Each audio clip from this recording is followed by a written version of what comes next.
Good morning, welcome to my YouTube channel. My name is David Okun, and I am talking about the cost of living crisis, the help given by the United Kingdom government, basically money and also non-monetary help given to the British people and people who are citizens and residents in the United Kingdom who are actually eligible for this help. I've been discussing this alongside the rest of the video. If you watch this, watch the rest of my video.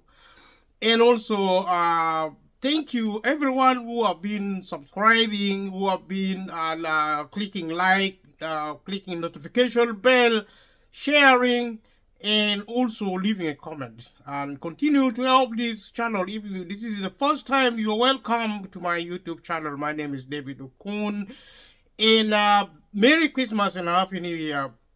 It is a glorious occasion of holiday, and we are looking at the cost of living crisis. And if you watch the rest of my video, alongside this one, this is actually one in a series of the many videos I've been producing in relation to this topic. And we are now 12 months in this process. We started it last year. It's a project. This channel has been existing for 10 years without any activity. So we decided to kickstart with the cost of living crisis being topical in the United Kingdom and also across the globe. And it is a global phenomenon. It's a crisis caused by poverty.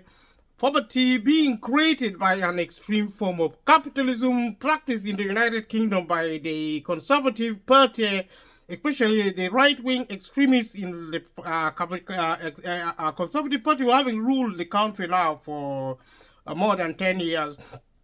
And the Conservative Party, which is now in the UK, actually dominated by the right-wing extremists of the political spectrum of society, including here in the United Kingdom. And we see now the destroying of the public sector, which public sector has been said in the interest of moderating an extreme version of capitalism. Capitalism is an economic system controlled and managed by the politics of democracy, of the system of market, the free market economic facilitation, and also by driven by the run by in practice by big businesses, big corporations, which are actually multi-millionaires, multi-trillionaires, corporation here in the United Kingdom, but also across the globe. What happens, therefore, in the United Kingdom is also happening across the globe. And in so watching this video concerning the United Kingdom, it is also advisable for viewers to consider continents in Europe, the continents in America, in Asia, and also in Africa. And it is correct to say that because of globalization, there has been the harmonizing of what is capitalism and also the marketized version thereat of the free market in the rest of the continents of the world, such that the incident of the cost of living being created by poverty in the United Kingdom is replicated by a system of harmonization and also of cooperation between which states and countries of the globe, now promoting an extreme version of capitalism. Globalization, as we now know, is an extreme right-wing agenda which at the outset of modern times have actually produced repeatedly incidents of privatization and mercy, which in effect, especially in the United Kingdom, produce a condition where the government of the United Kingdom actually fail to provide the public service, to manage the public sector, to produce public service. The failure of the public sector and also the disrupting of public service has produced the cost of living crisis. And there are maybe all the other factors, including the war in Ukraine and also the incident of COVID-19 as a crisis, but also Brexit, which is also an incident of a crisis, and in addition to factors including the 2007-2008 financial crisis in America.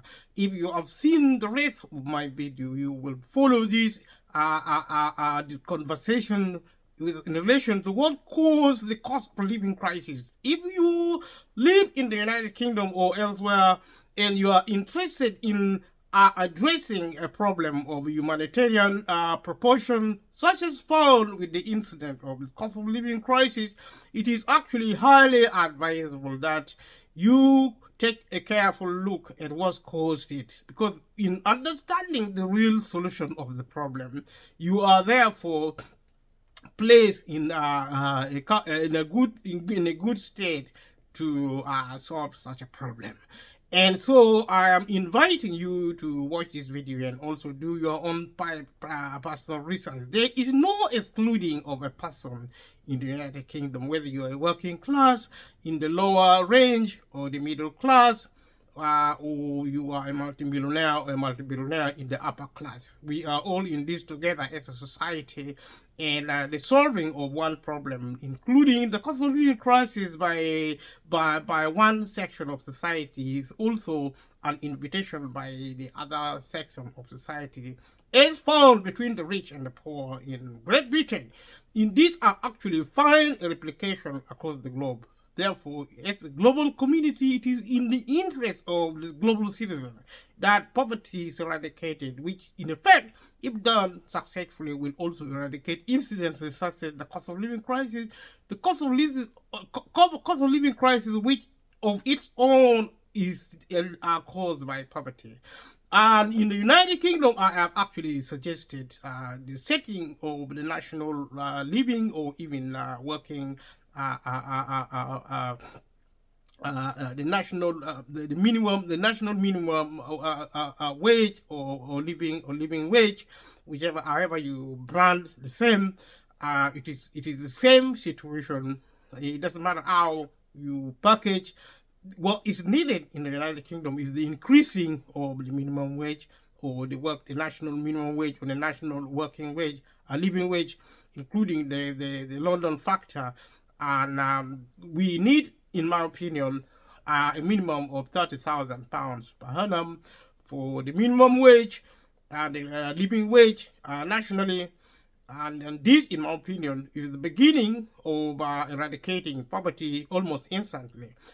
Poverty needs to be eradicated in the United Kingdom, and that is actually prerequisite of stability, social stability in the least, but also economic, especially for the middle and the lower sector. And the multimillionaires, the multi-million and multi-billion corporations will also succeed from these changes. On the one hand, and if you look at the rest of my video and also looking at this, I have said, the cost of living caused by poverty is actually an income factor. So the argument to maximize income is actually the practical solution to the problem of the cost of living crisis. So in the UK, the primary source of income is actually salary or wages. Call it salary or wages is the same. And whether you're talking about what kind of employment, it's the same. If you work for a living as an employee or as a self-employee, and it's the same. The issue of poverty is created by incidents of low income. And also, my opinion, with regard to small and medium businesses, which are actually poor businesses, that the government, when these businesses are struggling for profit, the private companies being intended to produce, to maximize profit, is actually a format necessary for their survival, to maximize profit. And within the incident and crises which have happened in the United Kingdom, we have seen the decline and also the demise of the the small and medium businesses. In these circumstances, the United Kingdom government should provide grants for small and medium businesses and support directly or indirectly the provision of stable and meaningful employment, including the minimum wage, the national minimum, and also living wages, which I said after tax, everybody working full time should get in the United Kingdom a minimum of £30,000 per annum. And this arrangement, this policy should be replicated within the other component of income actually source, which is actually benefit. Benefit is money given by the government in the United Kingdom. And the level of benefit for households, for individuals, should actually be increased to £30,000 per annum as well, similar to minimum national minimum living and also living wage and or minimum wage itself, however you call it. And I've already mentioned this in the other videos, and I'm repeating it in this video.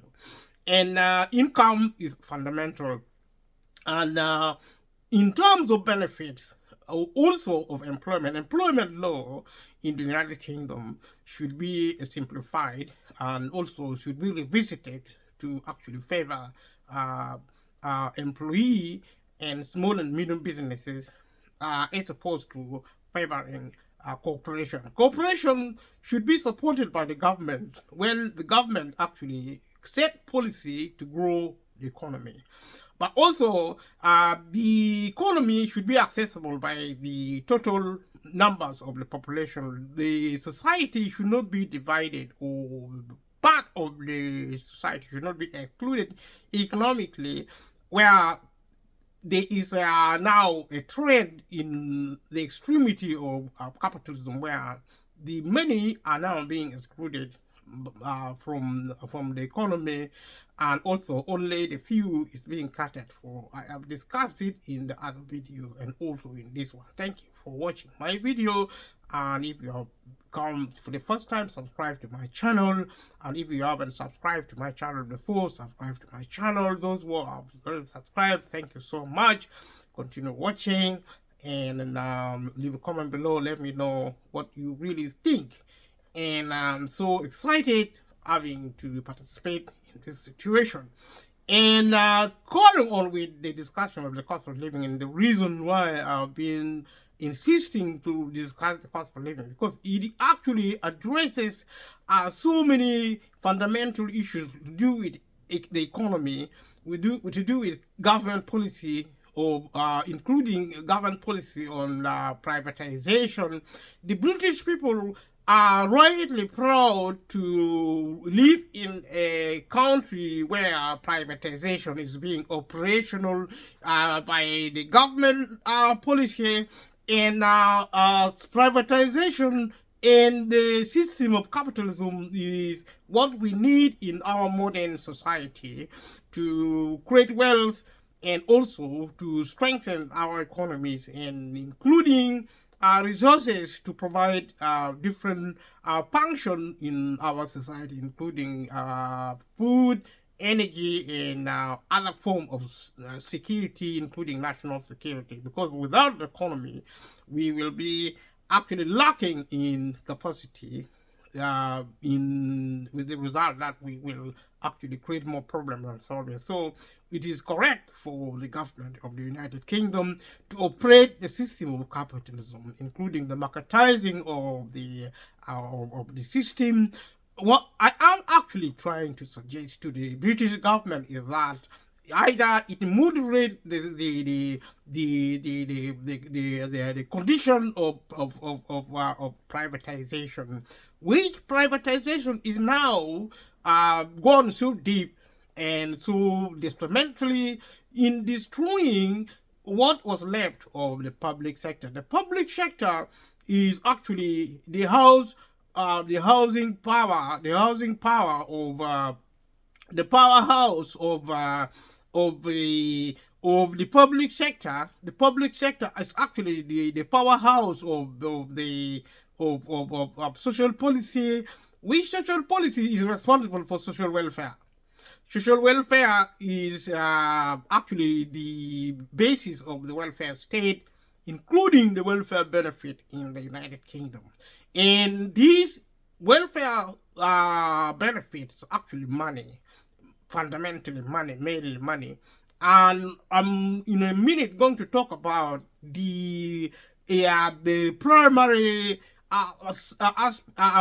form of welfare benefit, which is money given by the United Kingdom to those who are actually poor, because they don't work, and also because they are low income, low saving, and without investment. These are some of the features in providing the eligibility criteria. The background for eligibility criteria, which I have looked at in the other videos. Watch this video alongside the rest of the video. They are actually because there is a lot of information within the government website, gov.uk, and also within the other major organization within the statutory sector, which include actually the local civil service departments like the Department for Work and Pension. And also you can also find information within the local authority, which is also a statutory organization, which is actually localized, but also big corporation, almost I would say corporation, which are charities, such major advisory groups like Citizen Advice. If you live in the UK, anybody who live in the United Kingdom will instantly know what Citizen Advice is. But because we Citizen Advice now here in the UK, we operate online, even on the government website. The government information system is now online here in the UK, and also globally from wherever you live. You can almost certainly access gov.uk from anywhere in the world and study how the United Kingdom do its businesses in terms of social welfare, and also other factors involving the government. You can look at that. You can look at Citizen Advice, which is actually the biggest advice service in the United Kingdom. It's one of the most important, if not the most important, advice sector in this country, and also of its kind, one of the leader of the world.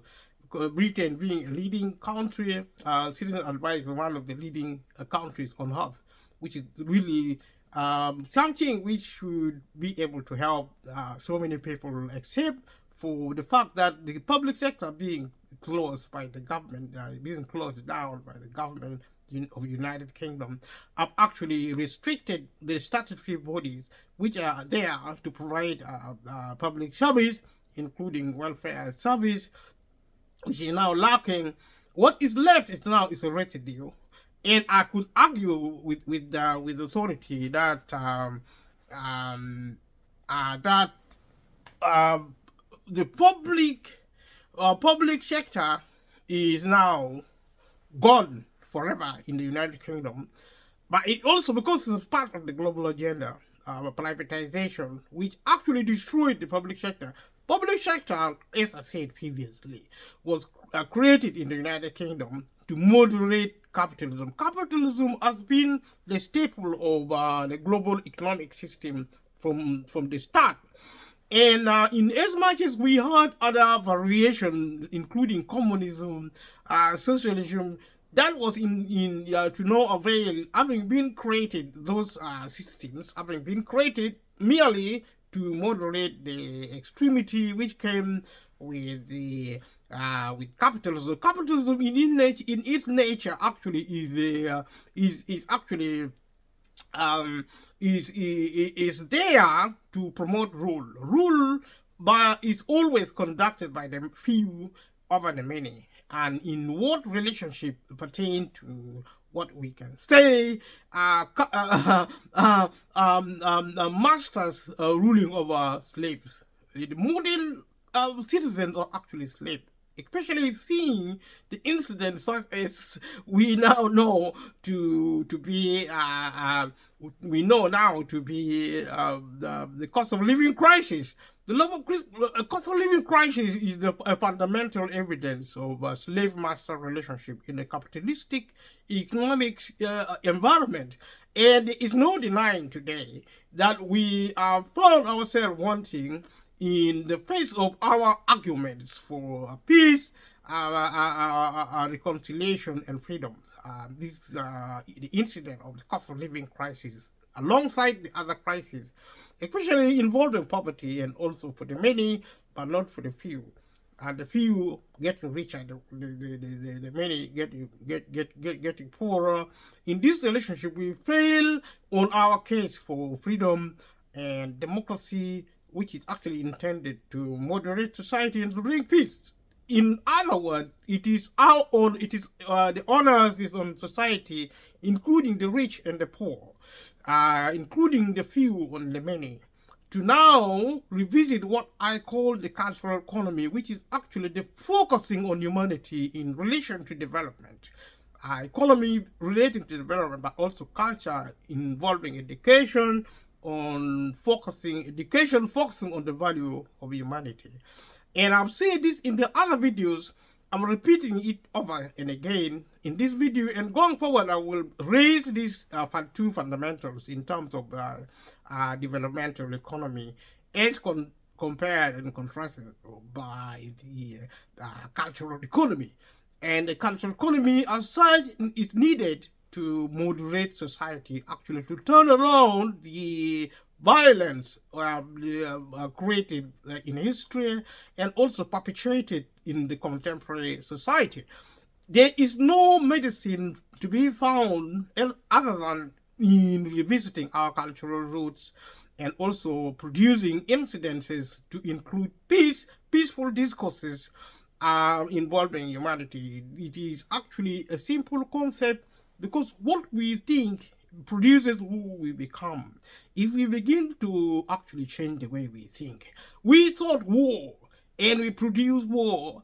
Now it is our opportunity to think peace and also producing peace, thinking humanity, emphasizing the value of humanity over and above the value of anything else, including the value of wealth, the value of power, the value of rule, the value of the environment, of whatever capitalism.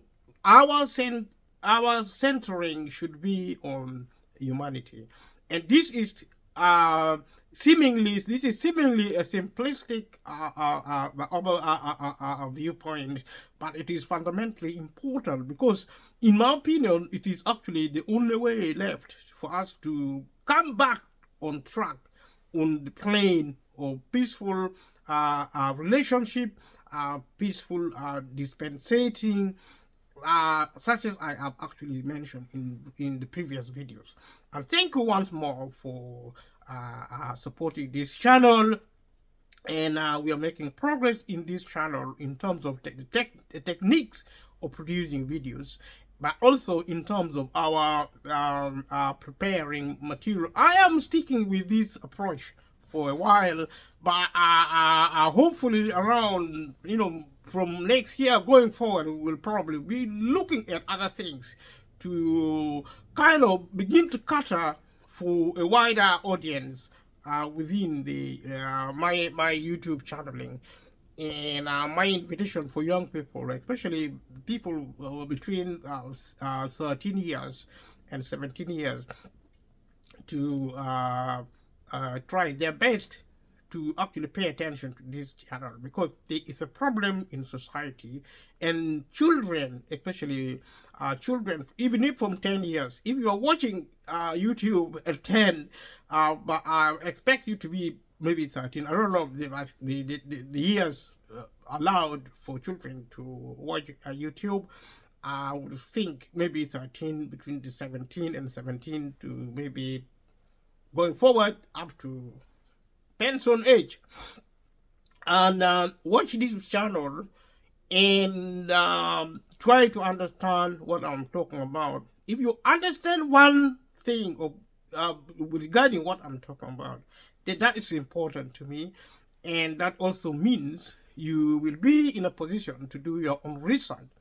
And if you're a child watching this video in the United Kingdom, try to understand what I'm trying to talk about and interpret it in terms of what interests you. It means you have to draw a picture of a cartoon character to portray the cost of living crisis, how your parents are struggling. They used to take you to shopping. They used to take you out into the streets. They used to take you into park.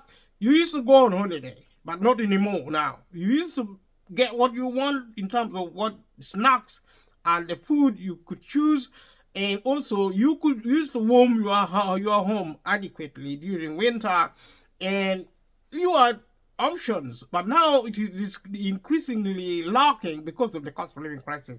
Therefore, tell a story to your friends, talk to your parents, tell a story and talk about it. If you are creative, create plays, write books. If you are a child, write a children's story, do a cartoon program, and start your own YouTube channel and talk about the cost of living crisis, because it is so important. It actually affects the environment.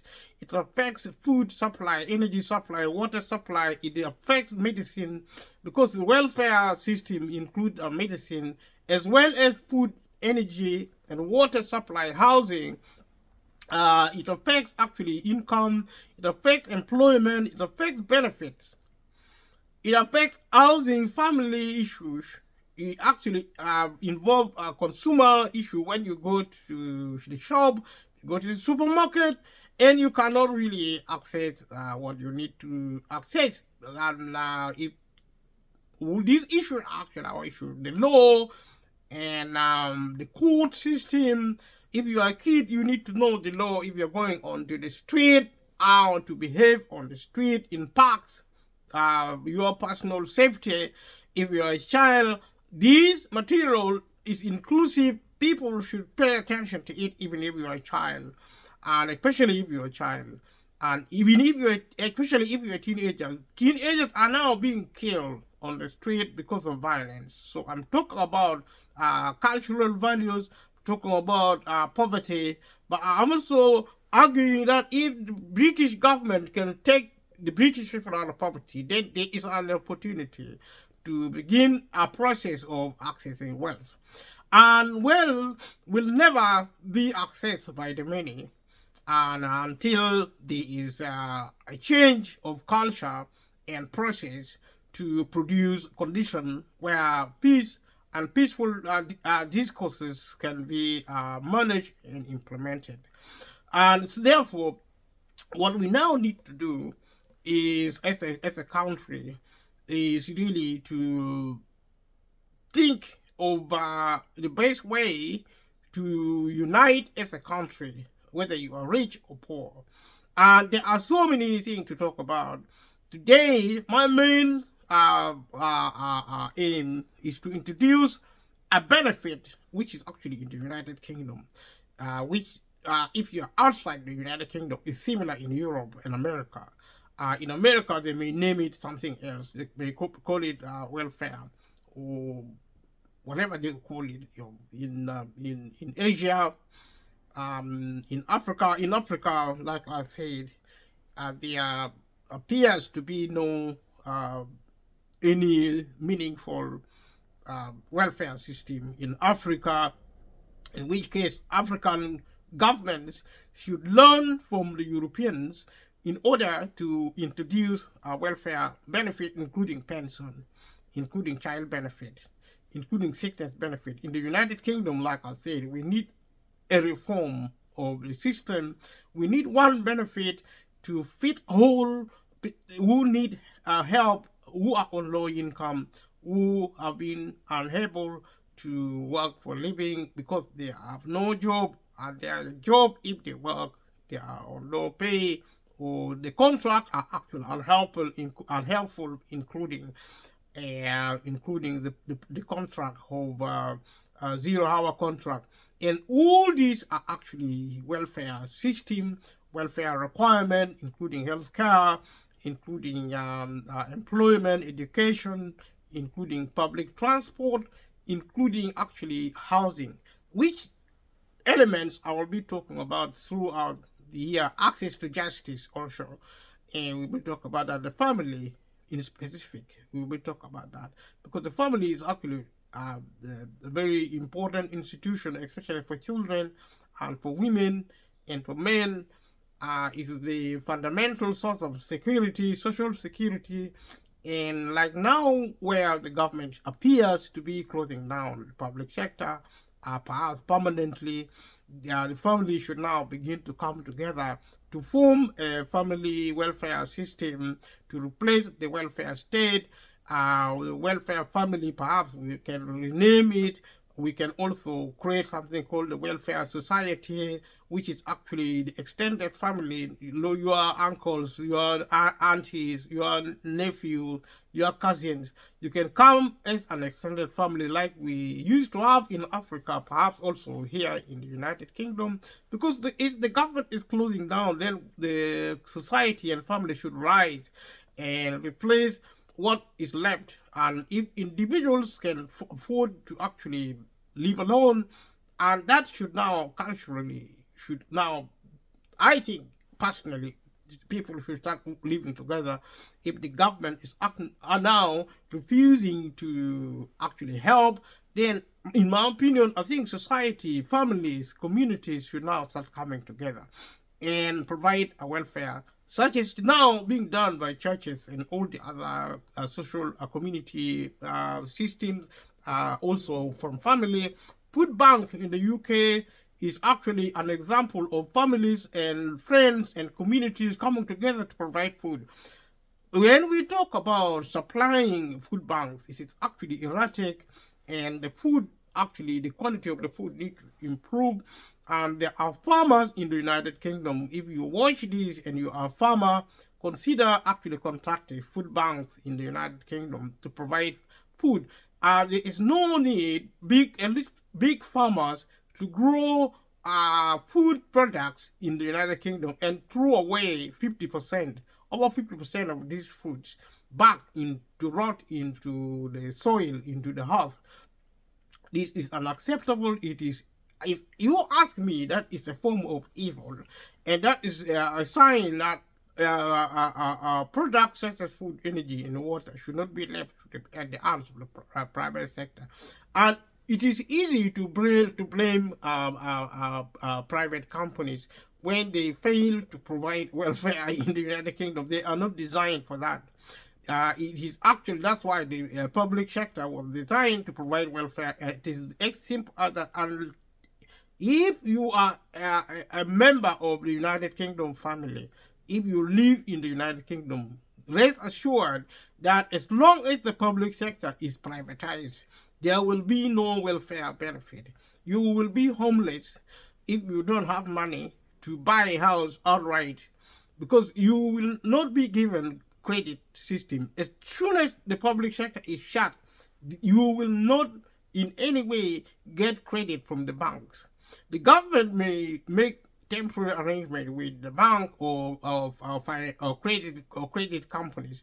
It's a temporary measure just to to support the transition from public to private. But that will be temporary. Once the transition is complete, the charities will close down. All the other private companies now providing public sector will close down totally. And also the private companies, small and medium businesses, are also going to close down because they will not be able to make profit. Therefore, their businesses will close. And eventually, maybe in the next 50 to 100 years, big businesses will be closing down because they will not be able to provide services. Because people, the majority of the British people, the middle class and the lower class, will all lose their jobs because the system will fail in terms of social policy, including employment. In the sense, fundamental, including when technology become available across the globe, especially within the United Kingdom, technology, artificial intelligence, 3D printer, nanotechnology, and and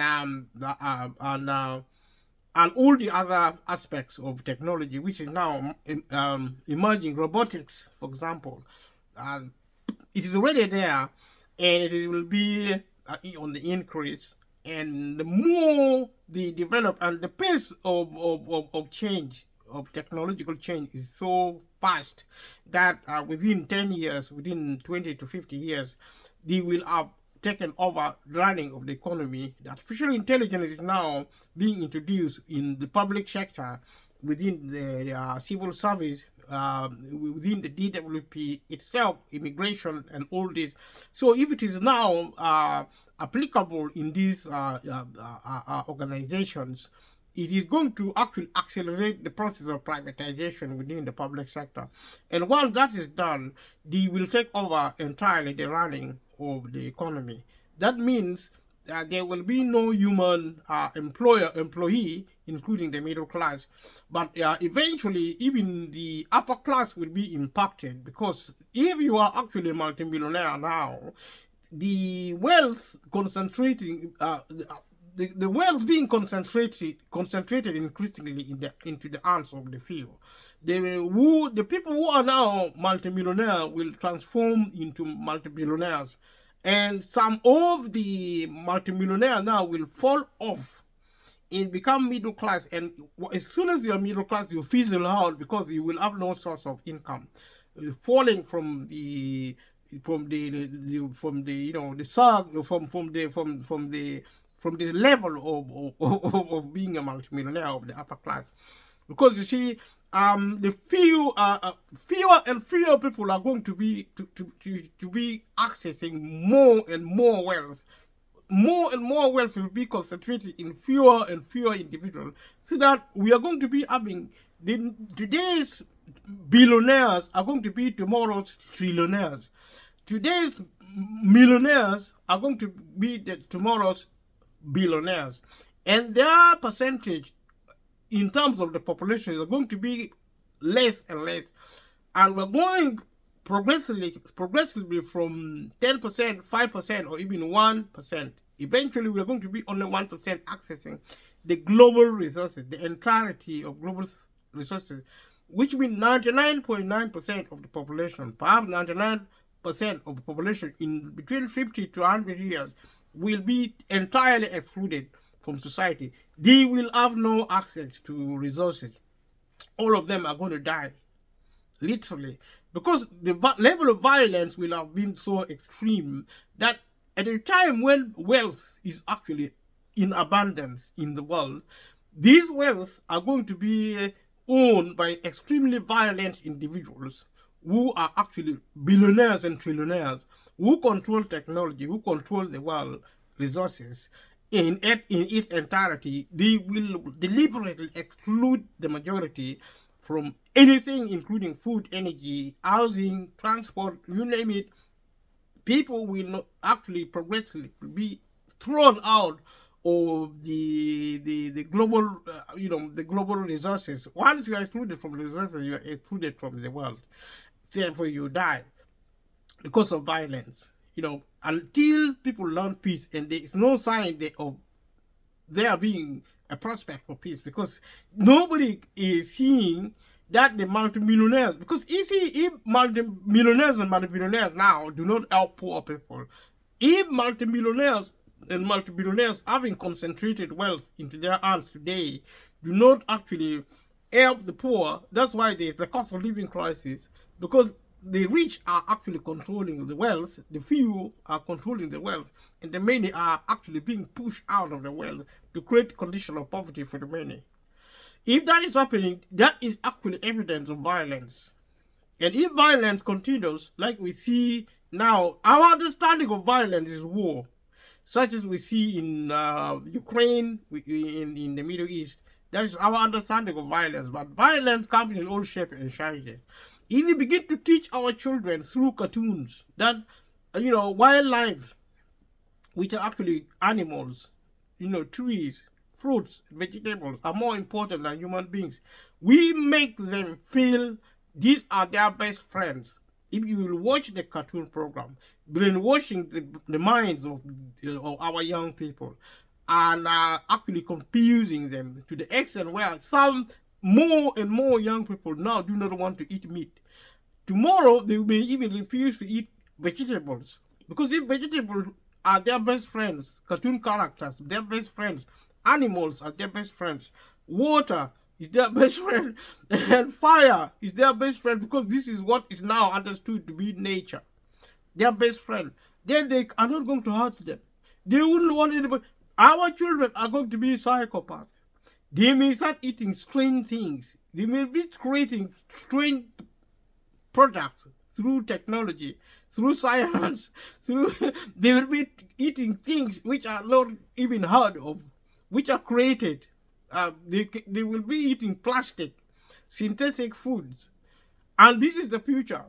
We are using what is novel, what is noble, into a product of extreme violence and destruction. If we don't change now, humanity are headed for extinction. And I believe there are good people out there, good people who actually value humanity. But I also believe there are people in society who no longer value humanity. And I have been always inclined to say this because today I'm actually introducing universal credit, which is the main plank of benefit in the United Kingdom.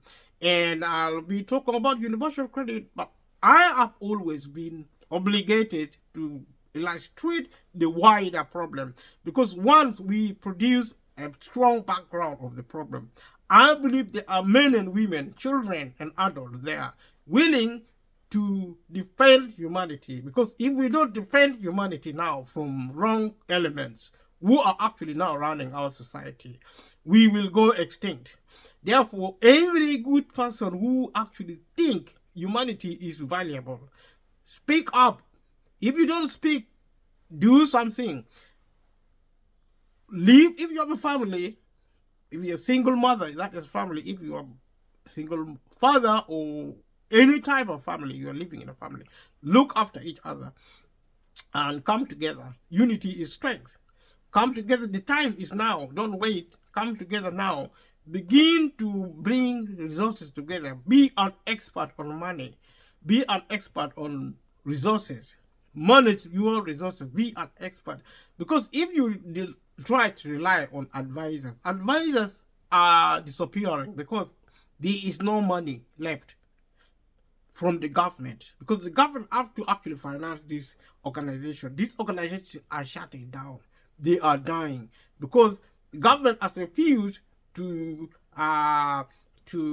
finance them. The government, because of ideological and political reasons, have decided to shut down the public sector, and that is what is happening. What is left now is the residue. That is why when we begin to look at universal credit, which is now the main form of benefit, if you want to know the benefit which is actually existing in the United Kingdom, do a study on universal credit, which is one of the most complex infrastructure I've ever seen. The reason it is so complex is that to prevent people who need help from getting it. This is not a conspiracy, it's a fact. You have to be totally blind not to see the obvious. It is actually an invitation for many and for the few in this country to understand the level of the danger which actually faces humanity. This is not a white person's issue or a black person's issue or an English. I know the English people have their pride. You have your pride, I have mine. I am an African. I have my pride too.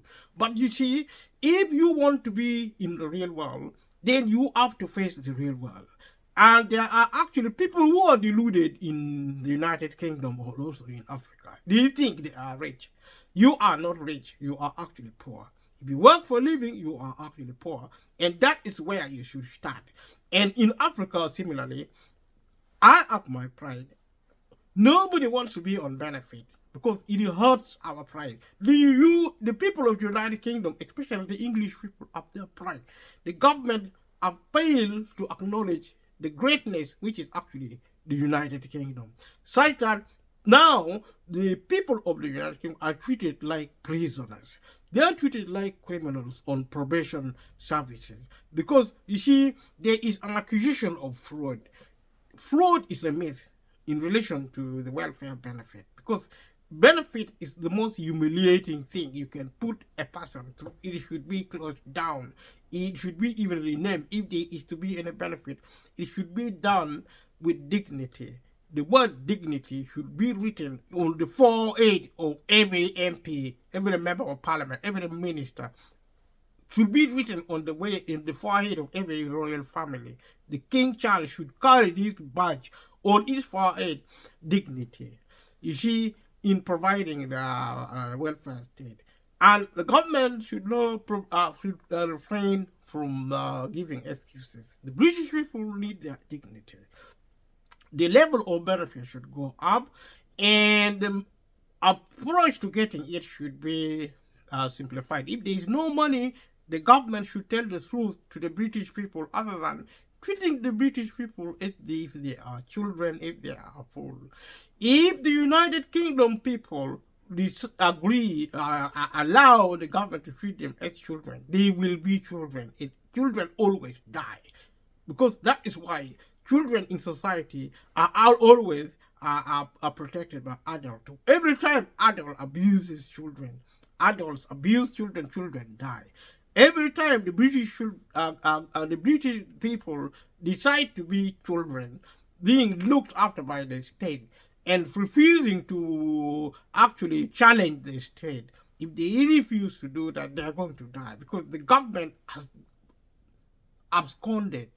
They have left. They are packed their bags and left. The government is gone. The British government is dead. And this is the case across the globe. In Africa, in Europe, and in America.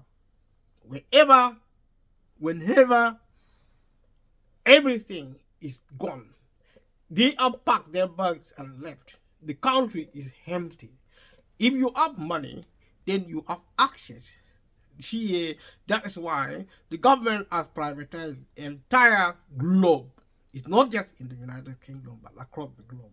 In Australia, in New Zealand, in China, in Russia, in Ukraine, in Asia, in Africa, in America, in Europe. And so you can bury your head in the sand and sleep. If you are a British person, if you are a European, if you are an African, bury your head in the sand, waiting for the government to open the Christmas present. Wait, sit and wait for the Christmas. Rishi Sunak, Prime Minister Rishi Sunak. If you think Rishi Sunak is your Father Christmas, then think again. That is why this year on Christmas Day, Rishi Sunak showed up on your doorstep and knocked at your door. Hi, I'm the British Prime Minister. Hi, also Father Christmas. I brought you some present. I brought you more money to look after your energy. I am the Prime Minister, Father Christmas. I give you a present. I got you out of poverty because I increased the level of your universal credit from 400 pounds a week. That is what you call basic elements. In the universal credit, basic elements, it's about 400 pounds. And if you live in a house, if it costs 100 pounds, that will be added. And you will get probably 500 pounds a week. That's about 200 pounds. If my maths is correct, 100 pounds a week is about 400 to 500 pounds per month. Instead of 3,000 pounds per month. That is what I think Rishi Sunak, Father Christmas, should show up in your door, on your doorstep. You're British. You deserve better. you're British, you should get 3,000 pounds per month in benefit. And one benefit, when you look at universal credit, which I'm looking at now, you will find that there are so many elements of universal credit which should be stopped if the government has the money. If it doesn't have the money, which it doesn't, because it has sold over the country to the super rich, then it should go to the super rich and talk to them nicely. Of course, they control the government. The market now is your government. You elect your MPs, you elect your parliament in vain. The market is the new parliament, and the super rich are actually the new emperors. You have an empire known as the British Empire, which has colonized the British people, which has actually allied with countries in Europe. Brexit was fake. Britain is in Europe. It will be in Europe. It will never leave Europe because it is too little too late to leave Europe. And the British people should open their eyes and their minds to understand the status of the globe, that Britain, it cannot leave Europe. Nobody who is a European can leave Europe. Europe is going from strength to strength. It is the driver of globalization. Without Europe, the global project will collapse. Britain is at the heart of Europe today. It did not leave. Brexit did not open. Brexit was a fake. In the word of a brother from another mother in America, it's fake news. Brexit is fake news. Fake news. So it is not going to happen. It never happened. It will never happen because of globalization. And it is a serious business. The globalization is complete. What we now do in Britain, what we now do across the globe is a tidying up of society, clean up operations, cleaning up the many and concentrating on the few. I don't know whose philosophy that is, that the world is not enough. So the many should be eliminated and the few should be preserved. There is a distorted, actually a perverted argument of the ruling class to pretend to be saving humanity by destroying the many and preserving the many. That's why with technology, in spite of technology, in spite of the excessive availability of wealth produced by technology, produced by engineering, you name it, technology especially. Today, there is enough wealth, more than enough wealth, even to get Africa out of poverty. This is not happening. This is not going to happen. Actually, the British people are going to be poorer and poorer. I'm no prophet, but listen to me with care. And this is a voice which speaks truth to power. And it's my invitation to listen to me once and for all. And let us do this and speak truth to power. And because the words we declare is what we possess. If we declare that humanity must live and not die, then we possess what you declare. And that's my invitation. Speak. Speak to yourself. If you don't want to utter in a loud voice, utter what you have to speak in silence. It will preserve humanity. It will preserve you. And I have hope. That's why I speak. I speak, so it is. So the people who have actually conspired to destroy humanity have failed. At the sound of my voice, as you listen, at the sound of my voice, this has produced failure for the adversaries of humanity. Because I spoke, because I speak, so should you. If you want to stay alive, to preserve your species going forward, I believe in hope. Speak now. There are scientists within scientific capability who are now doing research to slow down aging. We are now working to stop aging or to even reverse aging. And I believe they will succeed. But there is also a possibility of regeneration, bringing back the dead from the grave. I believe they will succeed. Scientists will succeed in bringing back the dead from the grave. This may happen in 100 years, 500 years. It doesn't matter how long it takes, because you see, we are information, we are data, and data doesn't actually go anywhere. If you know your basic physics, if you know your basic maybe biology also about human cell, because if you understand a thing about genetics, it's information. Information is not destroyed.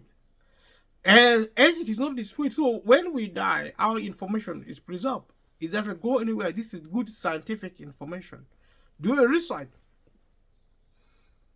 If you have the time. If you don't have the time, do the research anyway. Because, you see, there is hope. This is what I'm trying to say. Through science and technology, there is hope for humanitarian immortality. And if they die, there's the regeneration, they will come back to life. I believe that through science and technology, that will happen. For certain, they will happen. So there is hope. If you die, you will come back to life. So death is temporary, it's not permanent. You may say this is science fiction, so what? Enjoy it while it lasts. If it is science fiction, enjoy it. Be happy. But this is true. It's a scientific endeavor now. People are doing researches. Only just try to do a research. If I find information, I will leave it on my comments box. Or if I start to do thumbnail, which I'm not yet doing properly, and I will leave some information for you. There are actually work being done scientifically to bring. There is scientific capability to do anything else. Regeneration, quantum physics. Teleportation is really exciting. It's really the cool. One of the coolest things in science is teleportation. How about virtual reality? Virtual reality, nanotechnology. That is some of the coolest situation is happening scientifically. There is hope. There is excitement.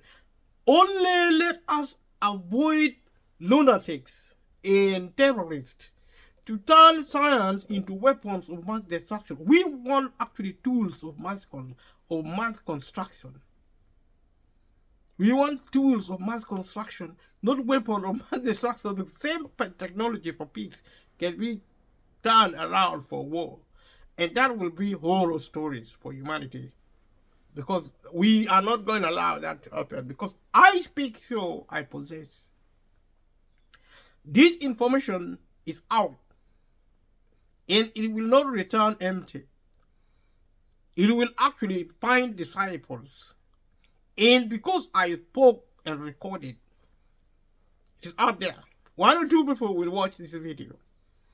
And because they watch this video, take it seriously. If you do, you and I will be the beginning of the future of humanity. I believe this because this is the battle for survival, for humanitarian survival, good versus evil. Evil beings, people who have stopped valuing humanity, who see humanity as a problem. This is evil.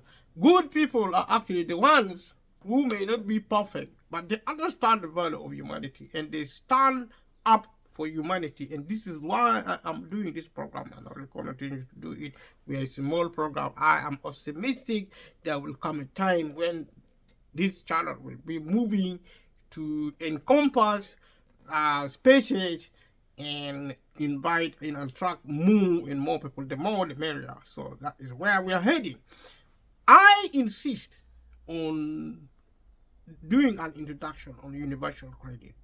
And I have already said at the outset that universal credit is the biggest proportion of benefit. If you want to know anything about benefit in the United Kingdom, study universal credit. Is money. Universal credit is money.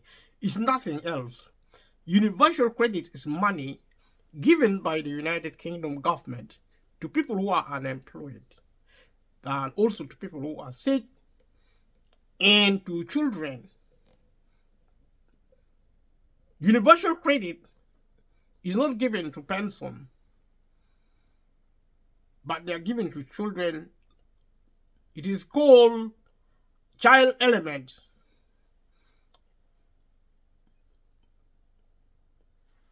There is actually the fundamental of universal credit. It's called standard allowance.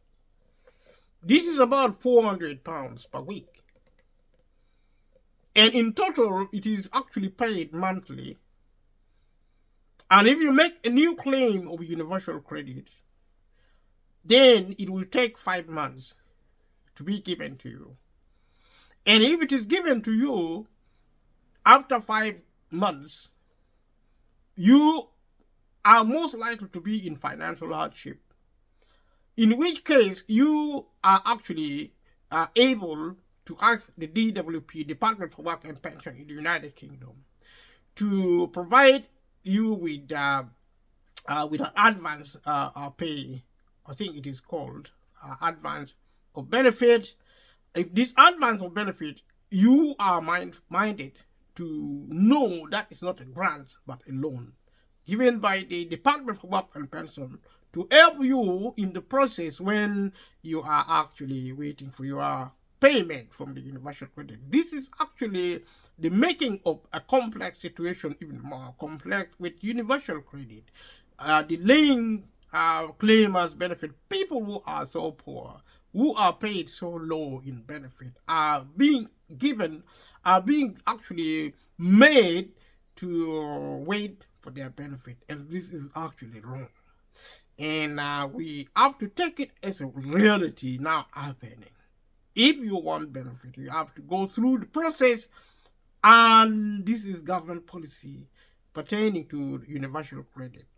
And you visit government website gov.uk, or you visit big organization like Citizen Advice or Shelter or any of the advisory on welfare benefit, you will more or less find information on the universal credit, defining what universal credit is, and also they will also tell you how it works, how universal credit work. I've already explained to you in brief, and you will be given a situation information and advice in a situation when you need help, or if you get help with rent and renting, maybe from social housing, which is actually a government or a public housing system, where you rent property from the government or government agency, which is actually social housing, or if you are actually renting privately from private companies known as private landlord, who are actually often there are small and medium businesses who actually are able to rent afford more affordably to people who are actually poor, people who work for a living, people who might be on benefit. But there is something unfortunately called benefit cap, which will disallow people on benefit to rent privately if the level of rent, which is actually extremely high now within the private sector, because you see, private sector within the market economy is unregulated, so they raise rent in response to how the market is behaving, and they are free. That is what the meaning of the free market economy, which the government has promoted, which is a good thing if you are actually an entrepreneur or an investor or a self-employed person. These are actually categories of people who do not work as employees, but the categorization is in relation to the size of investments. If you are actually seen as self-employed, means you are actually a poor person doing business, maybe a small business or medium business, but investors or entrepreneurs are actually people who are actually richer, who are multimillionaires, like the energy companies who are actually investors. I don't know which one the biggest. I think investors are the biggest in size. They're more corporate than entrepreneurs. Entrepreneurs are people who are mid-range, who are actually rich. But most importantly, investors are actually multimillionaires and multi-billionaires. They are corporate. That is my interpretation of this categorization. They are actually to be found on gov.uk and also on the public website of Citizen Advice, which are actually freely accessible across the globe, especially if you're in the United Kingdom, but also the local authority government council's website, and also all the other charities which are all over the place. As long as they have websites, they will always talk about benefit and welfare. And be my guest, and also visit them. And you can get universal credit if you're working, and you can get universal credit if you're claiming other benefits, and you can still get universal credit and take it from there. You can also understand when you are looking for advice and information in the respective contexts and places.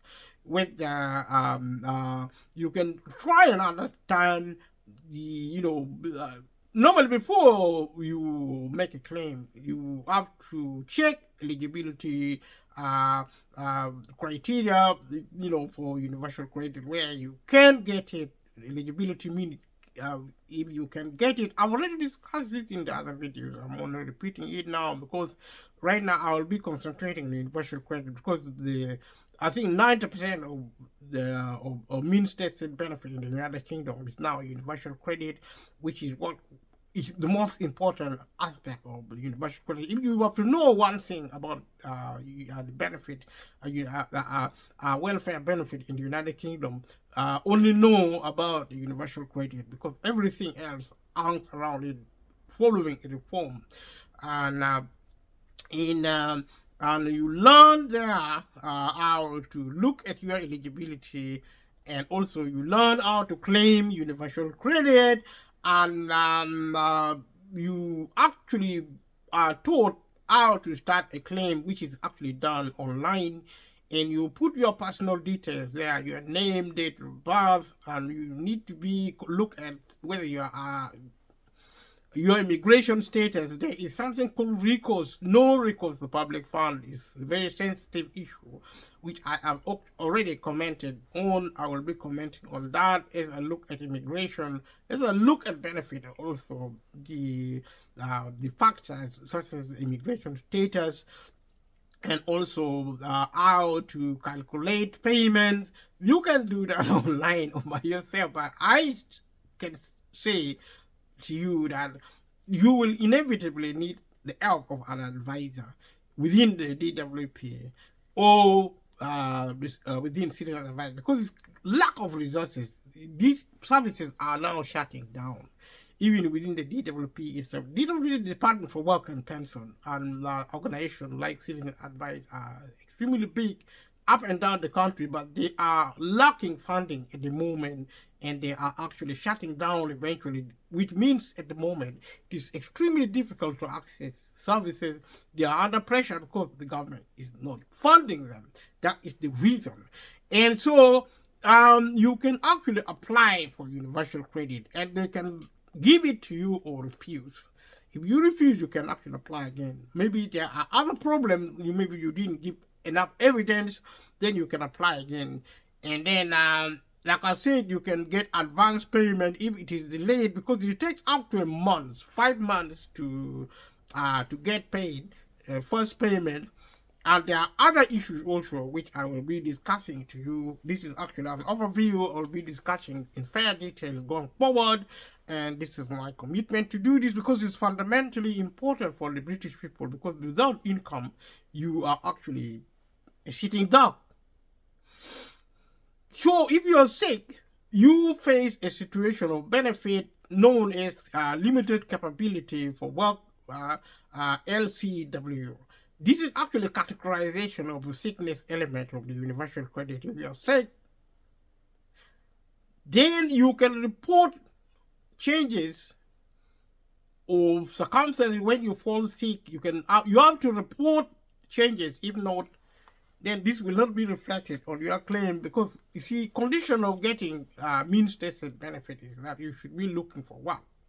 And if you are not available for work, you're not looking for work, then the benefit will be discontinued. It will be shut, it will be stopped, or it will be cut, in other words, or some other situations may arise. So there's a limited capability for work, and the filling out of the sickness form called UC50, Universal Credit Number 50, which is actually you provide evidence, and you also prepare for other situations. You also prepare for assessment, health assessment, for example.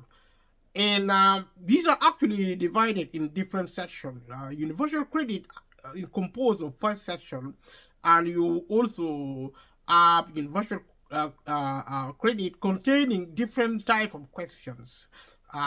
From 1 to 18, there are actually 18 elements of questions, which are actually very complicated questions, which 9 out of 10 times, if you are an ordinary citizen, you will not be able to claim. And ordinary citizens are the ones who need help more than extraordinary citizens. In this regard, your lifeline to accessing benefits actually advisors within the statutory, also within the charitable, and they are lacking funding. It's almost impossible to access their service. It's so challenging. It's extremely stressful. Some people actually, when you speak to them, they are contemplating committing suicide. They are stressful. People are mentally challenged. Their mental sickness is everywhere, but they do not now get help. If they get help, it's only just. There is a crisis in the United Kingdom. The cost of living is created by extreme poverty in the United Kingdom, which is an anomaly, because if you're looking at one of the wealthiest countries on earth, having some of the poorest people on earth, they may not look poor, but if you cannot access health, if you cannot access healthcare, if you cannot access income, then you are in serious problem. There is benefit, people are getting benefit, but with a lot of stress, they are not getting enough. So people are so stressed. What people used to live in freedom, in potentially free country like the United Kingdom, it is gone, because there is no money left in the country for the many, only a concentrating of extreme amount of wealth in the hands of the few. There are thousands, perhaps millions of empty property up and down the country, owned by the super rich. Some of them are mansions, they are multi-million, multi-billion property. They are empty, they are not given to anybody, and yet people languish in dilapidated property, in disrepair, property in disrepair, very unhealthy condition, with moles, with dams. People are falling sick. People with children with allergy are actually dying in their houses. They are being taken sick to the hospital. And when you take your children to the hospital, you cannot access health care. And if you are an elderly person, you just die quietly, or you suffer in silence, because the NHS is dead. The ambulance facility is dead. You phone the ambulance and you are refused service of ambulance because there is no resources. They cannot really provide ambulance services. There are no beds in the hospital. And this is the situation we have now in the United Kingdom. If you don't have money, you cannot access health care, especially dentistry. You are literally told there is no more space for people who are actually on benefit, and you cannot actually, if you go there, you are going to be provided a terrible service. If you are actually suffering from dental health, you're going to be treated in a very, very bad way, to teach you a lesson never to go back there. The customer service is rotten for poor people who try to access medical care, as in dentistry, and also in clinical, conventional clinical environment. This is the order of the day. Up and down the country, if you go to the supermarket, if you are actually a poor person, if you go to the shop, you're a poor person, you're actually contemptuously treated because you see, you don't have much money and you struggle and struggle and struggle to live. The calamity is on the way, and we can choose to ignore or to bury our head in the sand, or actually uh, try to address what is now a near. Let's go back to looking at the universal credit, and there are actually different sections. There are questions you are actually interrogated as a criminal to get a sickness benefit. I mean, you are already sick and you are being interrogated by the authorities, and it is so intimidating, so stressful. Like, you see, claiming universal credit is like visiting a court or a police station, or or facing a prison warden, because the condition there is so harsh that the people attempting to access benefit fail, and if they had any means, they will never ever go to the DWP, which is actually it's like a concentration camp now for people who are destitute, who are like beggars on the street, going there now to look for any scrape of help, which is now remaining the vestiges of a broken system of welfare state welfare benefit. So you fill out the forms and you do adjustments and do medical assessment. Like I said, nobody passes medical assessment. Everybody going to access medical assessment fails. Is where everything stopped for a claimant who is trying to get benefit for sickness, universal sickness element or universal credit. They fail at assessment level. These are people who are medical assessors, who are not doctors. It doesn't matter what the doctors tell the DWP, they don't listen to the doctors at all. They ask for evidence in vain, to actually torture you, to menace you, to actually persecute you, being sick, being desperate. They persecute you to go to the doctor. They don't even lift a finger to help, to phone the doctor to confirm whether you are sick or not. They send you, being a sick person, they send you to the doctor to get else information. You trying to get X information from your GP, you will not get there's something called sick note or fit note, supposed to be given by your general practitioner, which is a family doctor. When you try to phone to contact your general practitioner, your family doctor, you try to contact them, they are not there. You cannot get them. So that you go back to the DWP and tell them, I can't really access my GP because my GP, I phone there, I don't even have money on my phone to phone my GP, my general practitioner. GP is actually a family doctor.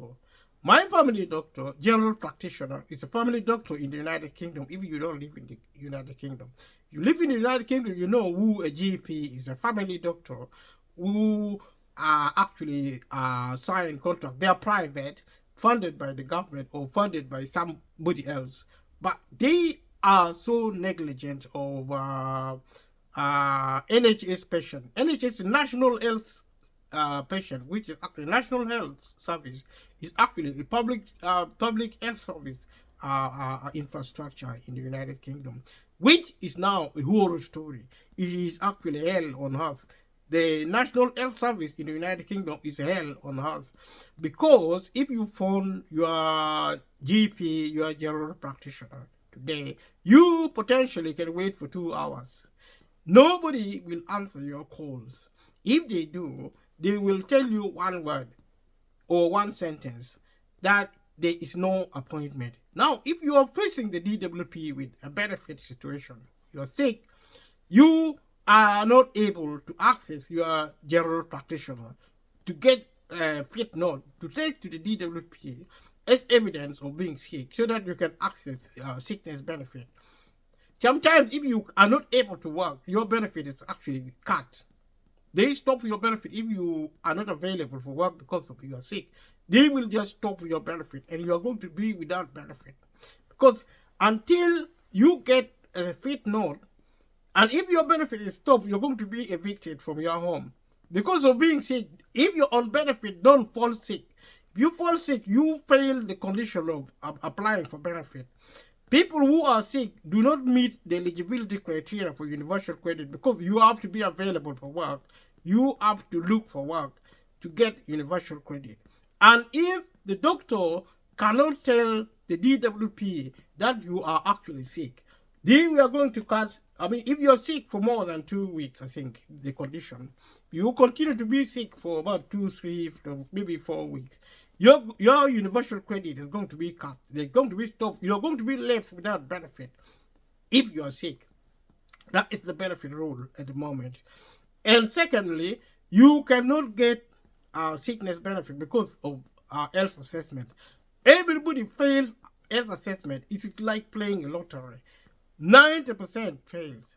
And 50% who fail, if they successfully challenge them, the DWP in the court, in the tribunal, 50% of failed cases actually succeed. And the process of challenging, of appealing, is so stressful that you have to be a superwoman or a superman to go through the process, because even the court, even the tribunal do not have resources. They do not have resources because they are part of the public service. They are part of the public sector. The government do not finance them deliberately so that they fail to help people who need help. There is also the shutting down of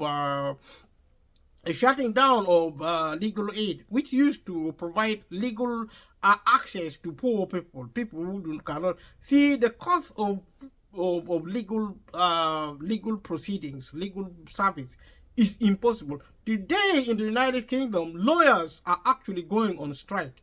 I think also in America, I can't remember, but certainly in the UK, lawyers are actually going on strike because of failure of the service, because of the government cutting legal aid.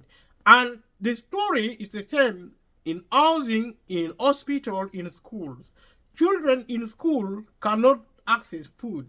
They go hungry without food in school because the government has shut down the public sector. The public sector has affected schools. Children are actually suffering there. The parents cannot afford school uniforms because they are so expensive. So if parents want their children to feed, they should have to start growing their own food. And you do not have land because the government has taken away the land and given it to the super rich. If you go online, if you go to the library to try and find out where your land is, you will really have to work to find that information. It is hidden. You don't even hear about land ownership on the television. You don't see it written on the newspaper because the government has taken your land and given it to the super rich. That's what it has done. So you can no longer grow your own food. You cannot access energy. You're supposed to cut trees and warm yourself. You have to go into the forest and build yourself a house. But because of planning permission, because of the law of the land, you cannot do that unless you are rich. It costs so much to build a house. You cannot build a shed to protect yourself from the element because of homelessness. The law does not allow you even to access the forest to try and collect firewood and actually build a fire in the forest to survive, or even to hunt deers, animals, to provide food for yourself. You are not allowed to do that. The government has taken away your land. You cannot grow your food. You cannot hunt. You cannot actually forage for food.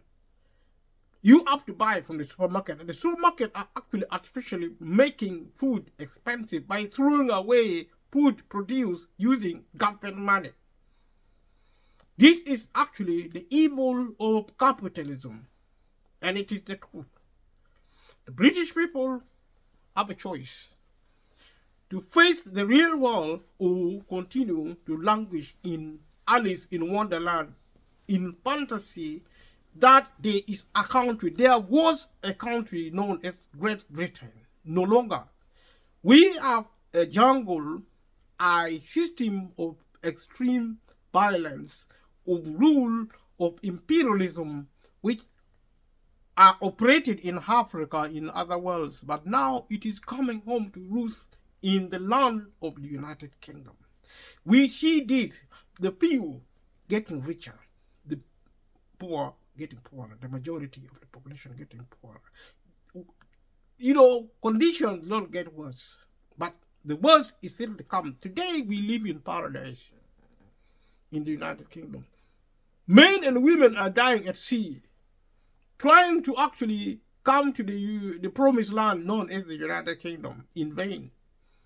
Because there is coming a time in perhaps my lifetime when the Europeans will be fleeing Europe into Africa. We have seen now the flight into Rwanda.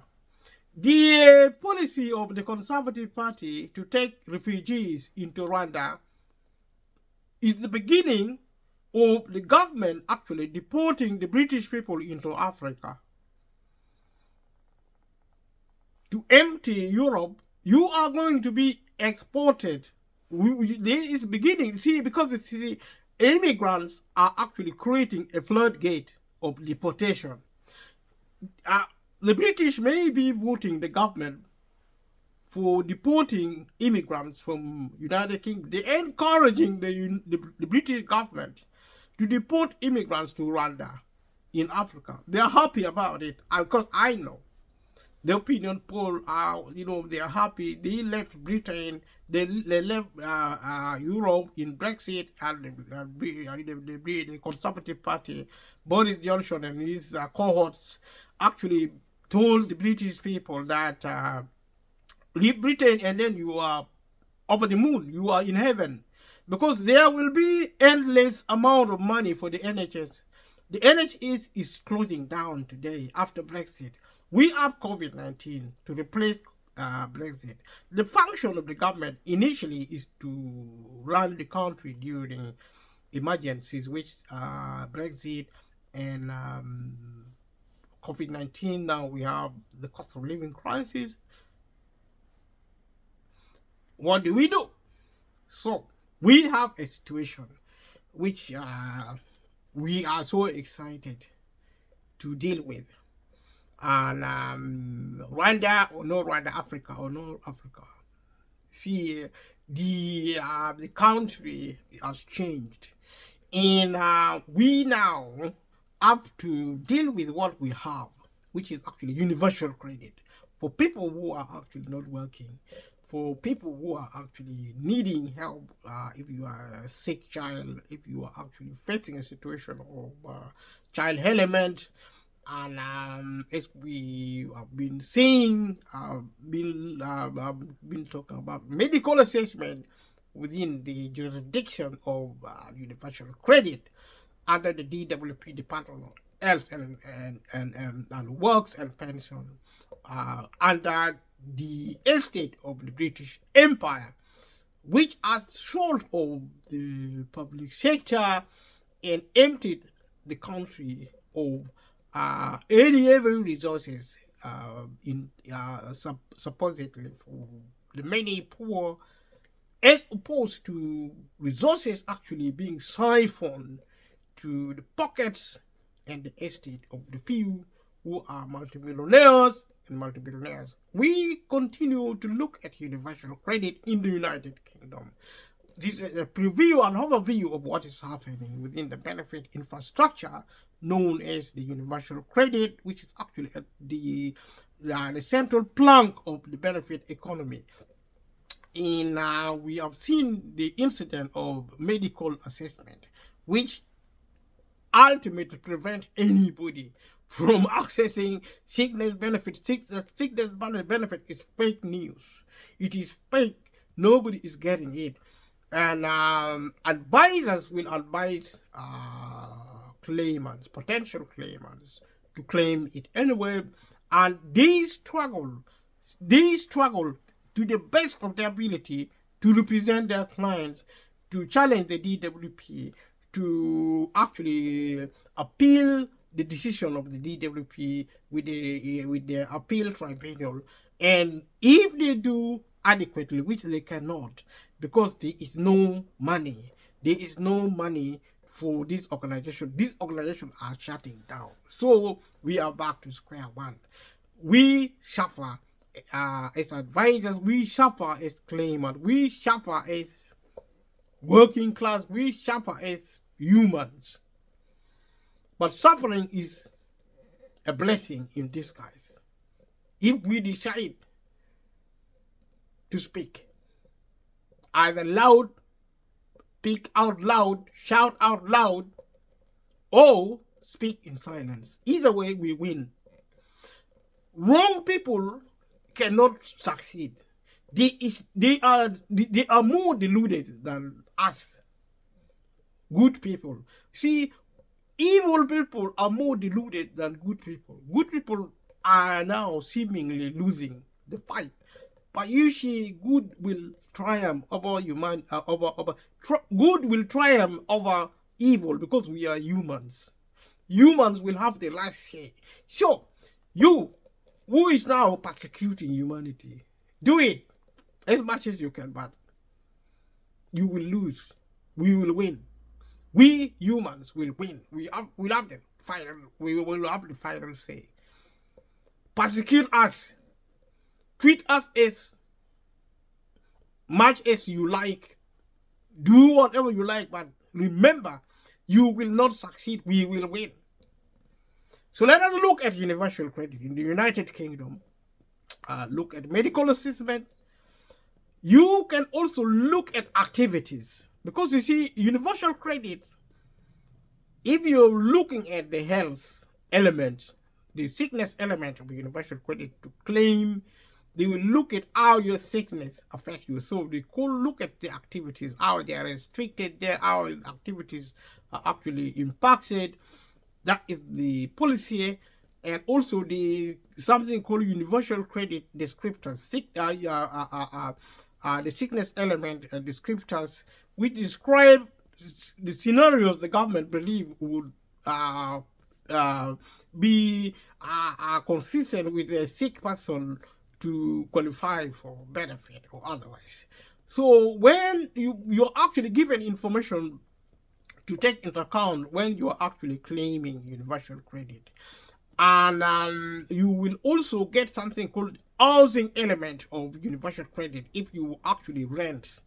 It is replacing housing benefit, which used to be a benefit for housing, which is actually to pay rent, either in the public or the social housing situation or private housing situation. But these things are changing.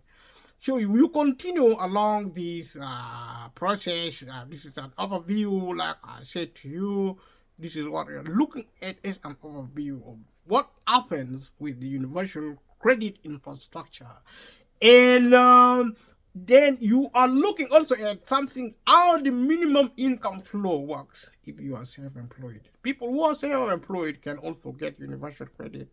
But there's something called minimum income flow, which means what you get in profit. And the minimum income flow determine the eligibility criteria in terms of income. Universal credit is actually means tested, which means if you earn a certain level of income, you don't get it. And if you earn a certain level of income, you get it. If it is low, if it is high, then you get it. Generally, if you earn perhaps for standard allowance purposes, maybe you are earning about 500 per week, the likelihood you're not going to get the standard allowance. You'll probably get housing element or other elements if applicable. And if you're renting, all these benefits you have to claim. If you don't claim, you don't get it.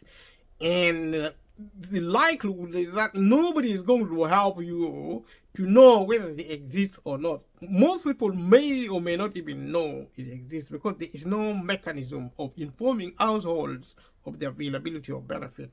And this is another problem with the benefit, which is actually a form of fake news from the government, which claim to be helping people, which it doesn't in practice. Because you see, if you are going to do something, do it well. A work worth doing, a work worth doing well. If it's not done well, then you may as well draw a conclusion that these services are not being provided because they are provided in a terrible way, in the most incompetent possible way, which is unlike Britain, unlike what should happen in the United Kingdom. The United Kingdom should provide an excellence of customer service, which is what it does in the private sector, which is what it doesn't now do increasingly in small and medium business because they are prepared to shut down. They are actually stressed to the limit. Small and medium businesses are closing down. So we are now increasingly being left by big multimillionaires based economy, which is corporate, which is actually for the few now increasingly decreasingly for the many, to the effect that the poor of this world, who are majoritarian in their existence, are less and less now accessing the national cake, as it were. Let's go back and look at the universal credit, which I am actually providing an overview. I will be going into more details going forward, but in this video is going to be introductory, and I will also be making comments here and there to provide the reality involving the welfare benefit in the United Kingdom.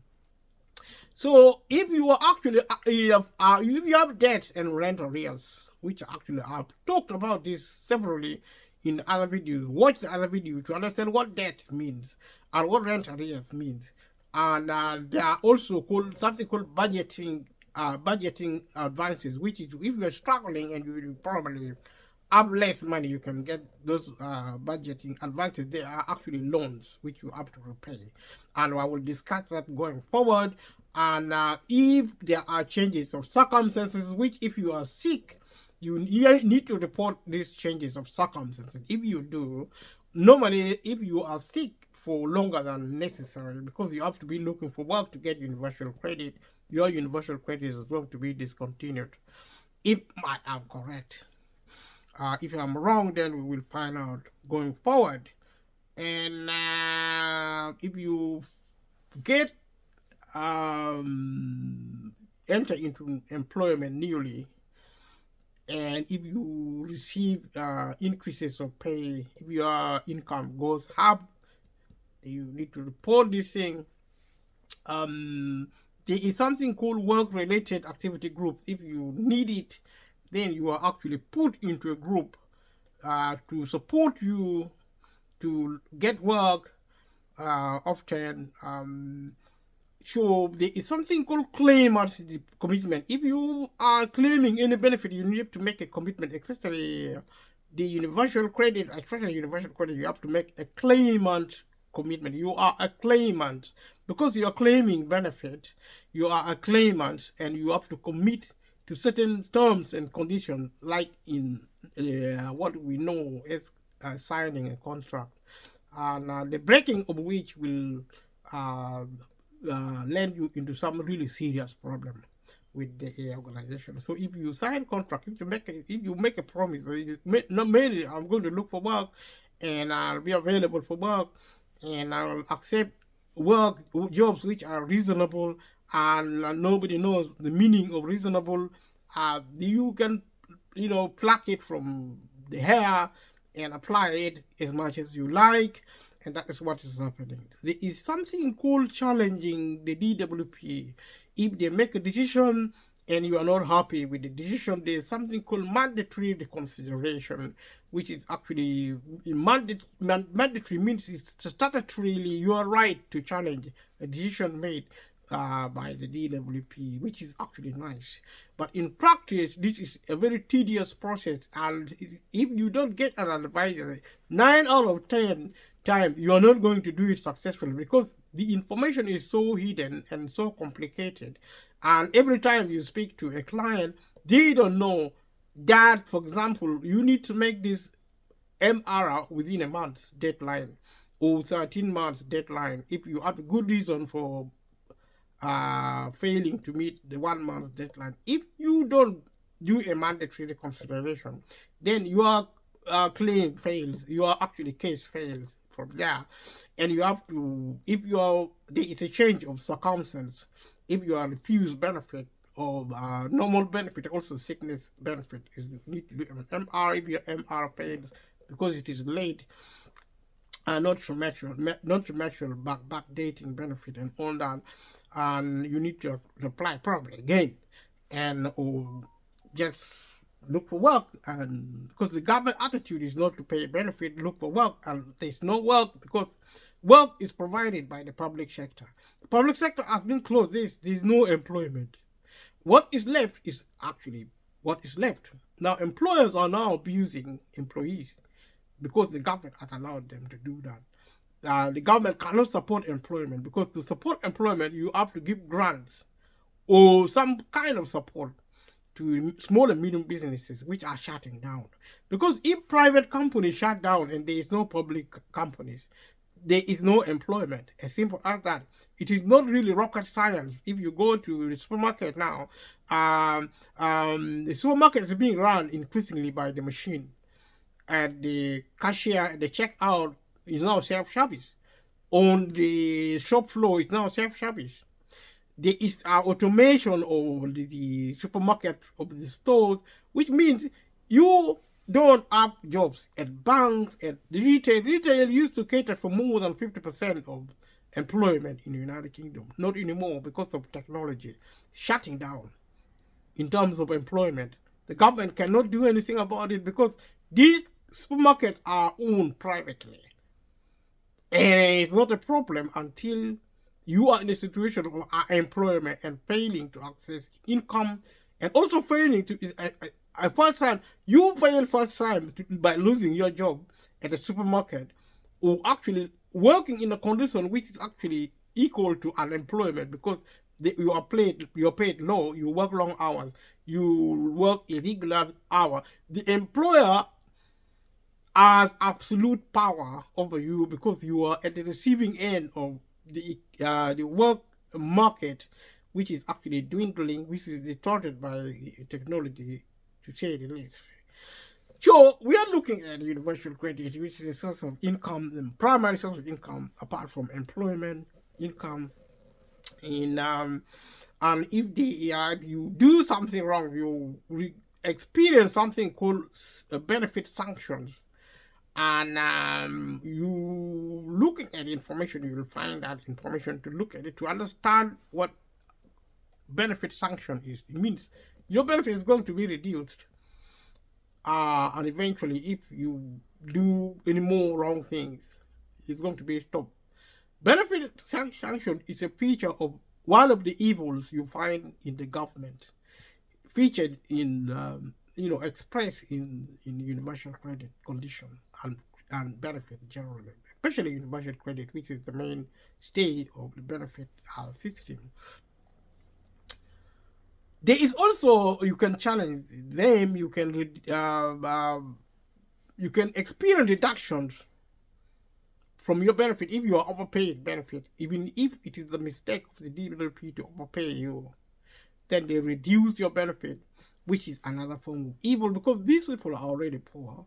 And if you have given them money, one way or the other, and they have already spent it, and you're reducing their benefit, you're causing them to fall into poverty, into a financial crisis, and they may lose their homes, they may even lose their lives in the process of benefit reduction because of overpayment.